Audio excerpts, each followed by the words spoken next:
pour être clair, j'ai réussi à courir 20 mètres à peu près à 80-85% avant de ressentir, dès que je me relevais, j'ai senti une décharge. C'était pas énorme, mais voilà. C'est très très loin de faire un 100 mètres à 100%. J'ai eu 3 heures de flottement où j'avais envie, mais je savais que c'était mort. Puis réunion avec mes proches, et là, clairement, chacun a parlé, chacun a dit vraiment ce qu'il y avait. Et ce qui en est ressorti, c'est que j'avais tout fait, mais qu'à un moment donné, fallait s'admettre vaincu. Et je suis vaincu par mon sport, clairement.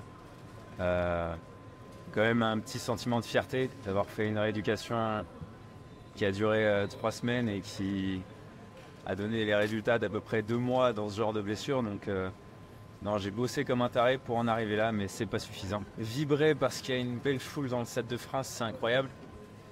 Mais je suis venu pour faire des perfs et les faire vibrer, c'était pas l'inverse. Et à partir du moment où je suis pas capable de faire les perfs attendus, il n'y avait pas de... Enfin, il n'y avait pas de raison d'aller sur ce stade et de se péter et de se donner en spectacle.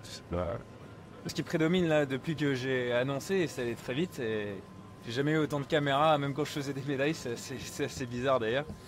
Ce qui prédomine, c'est vraiment la décompression totale.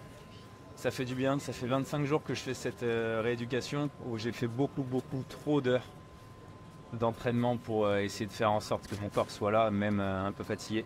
Donc là, c'est de la décompression. Bien sûr, c'est pas comme un deuil normal quand on perd une personne, mais Paris 2024 était ancré dans mon cœur depuis très longtemps, et ça va être un deuil. Ça va être un deuil, je le sais. Pour l'instant, ça va, c'est bizarre. Peut-être qu'à un moment donné, ça va redescendre, mais je sais que j'aurai mes proches avec moi. Et quand on a une belle base comme j'ai, un bel entourage comme j'ai, on ne s'inquiète pas dans les moments difficiles comme cela. Vivre ces Jeux à Paris, c'était tout donner pour aller chercher une médaille. J'ai vécu 3 Jeux Olympiques, j'ai gagné 2 médailles. J'ai battu un record du monde, j'ai été 2 fois champion du monde. Aller sur le Stade de France et faire 20 mètres et se péter, ça aurait été vraiment que mon ego qui parlait, juste pour me faire acclamer par la foule et arrêter. Et repartir sur une rééducation qui aurait duré très longtemps, et peut-être que j'aurais aggravé mon cas et que ça aurait été moche pour la suite. Donc non, je suis totalement en accord avec cette décision et très content que mes proches m'aient aidé à voir que c'était la meilleure solution. Depuis le début de ces JO, je vibre comme un taré à travers les performances des Français. Demain, c'est l'athlétisme qui commence, ça a d'ailleurs commencé ce matin.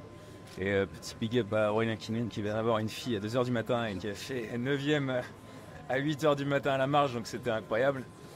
Donc j'ai tendance à adorer l'athlétisme en tant qu'acteur, mais en tant que spectateur, je m'éclate aussi quand je regarde, donc comptez sur moi pour être derrière tous les autres athlètes.